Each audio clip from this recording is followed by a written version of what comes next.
Assalamualaikum warahmatullahi wabarakatuh. Kami dari kelompok 8 dari mata kuliah pengantar manajemen akan membahas studi kasus yang berhubungan dengan topik komunikasi dan teknologi informasi.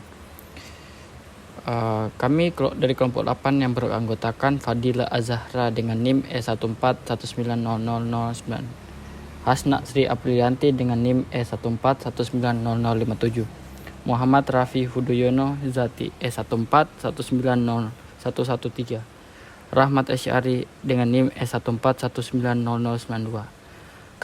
Kami mengangkat studi kasus mengenai sengketa kepemilikan tanah antara masyarakat dengan PTPN 8 di Bogor, Jawa Barat. Komunikasi merupakan proses penyampaian dan pemahaman suatu maksud. Suatu proses komunikasi berhasil bila suatu informasi tersampaikan dan dapat dipahami antar dua pihak. Dalam teori menurut para ahli, James A. Forstner, menurutnya pengertian komunikasi adalah suatu proses pada seorang yang berusaha untuk memberikan pengertian dan informasi dengan cara menyampaikan pesan kepada orang lain. Dan menurut ahli Profesor Dr. Andus H.A.W. Wijaya mengartikan komunikasi adalah hubungan kontak antara individu maupun kelompok.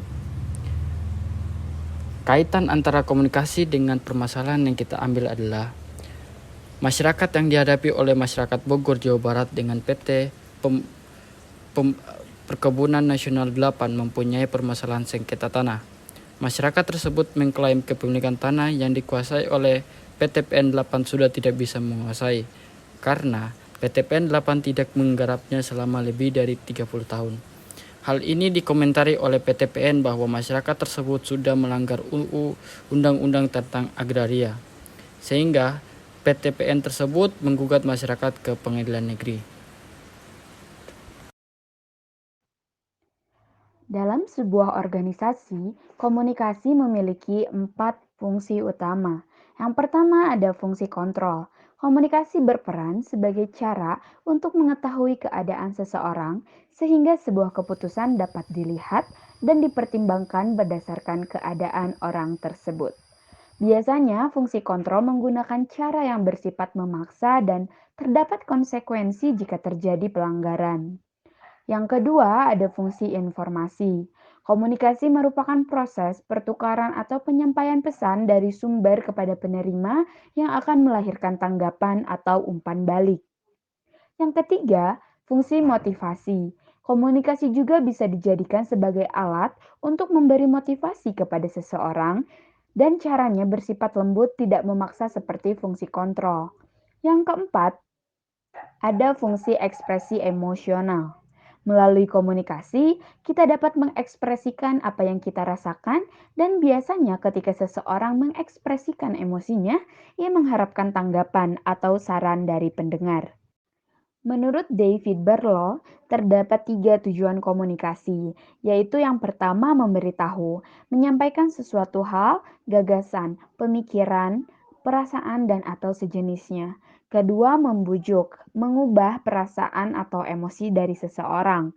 Yang ketiga, menghibur untuk menyenangkan seseorang. Terdapat beberapa konteks atau jenis komunikasi, yaitu komunikasi intrapribadi, komunikasi antar pribadi, komunikasi kelompok, komunikasi publik, komunikasi organisasi, dan komunikasi massa. Dari permasalahan yang telah disebutkan sebelumnya, jenis komunikasi yang terjadi yaitu komunikasi organisasi. Karena baik pihak PTPN 8 ataupun kelompok masyarakat tersebut merupakan kumpulan atau kelompok yang memiliki hierarki jabatan dan pembagian kerja sesuai dengan apa yang diutarakan Rogers tahun 1975 mengenai definisi dari organisasi itu sendiri. Jika permasalahan tersebut kita tinjau dari unsur-unsur komunikasi, kita akan mendapatkan pihak PTPN 8 sebagai sumber atau komunikator, lalu sekelompok masyarakat yang andil dalam pembangunan pesantren tersebut berperan sebagai penerima. Dengan pesan yang ingin disampaikan oleh sumber, yaitu mengenai pengosongan lahan yang dikirim dalam bentuk surat somasi melalui media yang bersifat kosmopolit atau lebih ke media elektronik atau media massa seperti itu. Lalu akibat yang ditimbulkan dari pesan tersebut yaitu respon penerima. Kelompok masyarakat yang berperan sebagai penerima tadi tidak menerima dan tidak melaksanakan isi pesan tersebut. Sikap yang ditunjukkan penerima atau sekelompok masyarakat ini merupakan umpan balik atau feedback kepada sumber yaitu PTPN 8. Komunikasi interpersonal. Komunikasi interpersonal menurut Joseph A. DeVito adalah interaksi verbal dan non-verbal antara dua orang atau kadang-kadang lebih dari dua orang yang saling tergantung satu sama lain. Menurut Ronald B. Adler, komunikasi interpersonal adalah semua komunikasi antara dua orang atau secara kontekstual.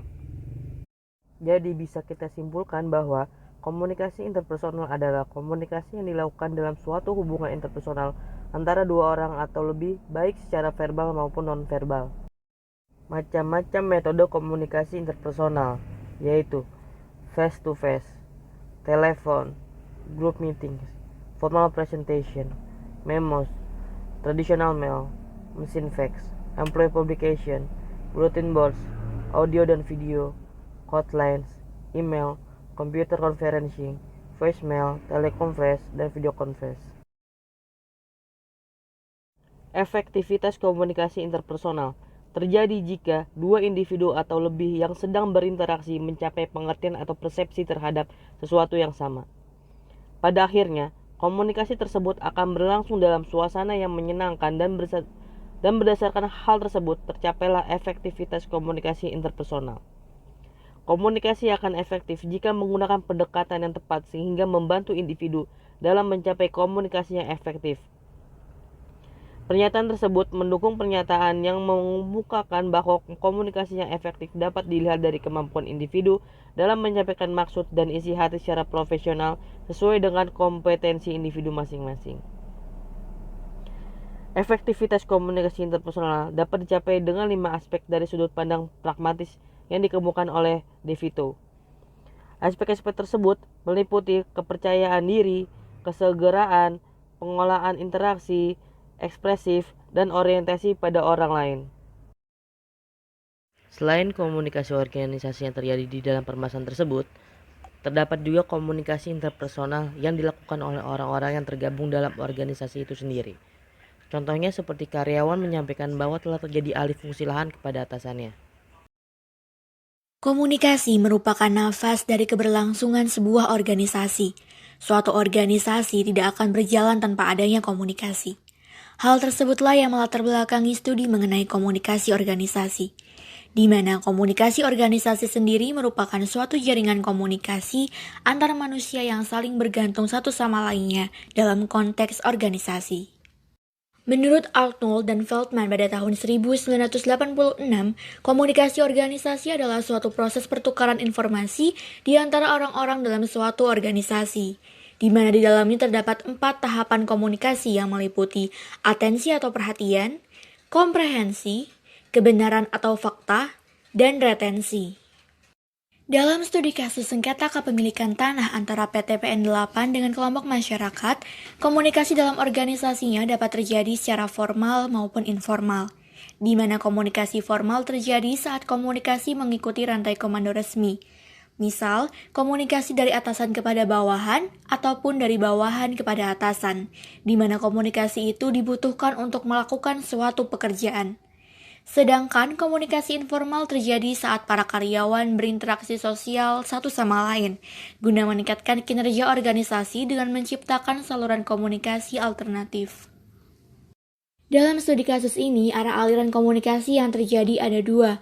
Yang pertama yaitu downward communication atau atasan ke bawahan, di mana komunikasi ini mengalir dari manajer PTPN 8 kepada karyawan-karyawannya berupa pengarahan, koordinasi, dan evaluasi karyawan mengenai sengketa kepemilikan tanah ataupun permasalahan lainnya di dalam organisasi.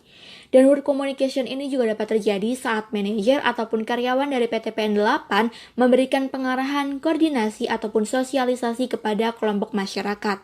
Yang kedua yaitu upward communication atau bawahan ke atasan, di mana komunikasi ini mengalir dari karyawan ke manajer agar manajer mengetahui apa saja yang karyawan rasakan tentang pekerjaan mereka.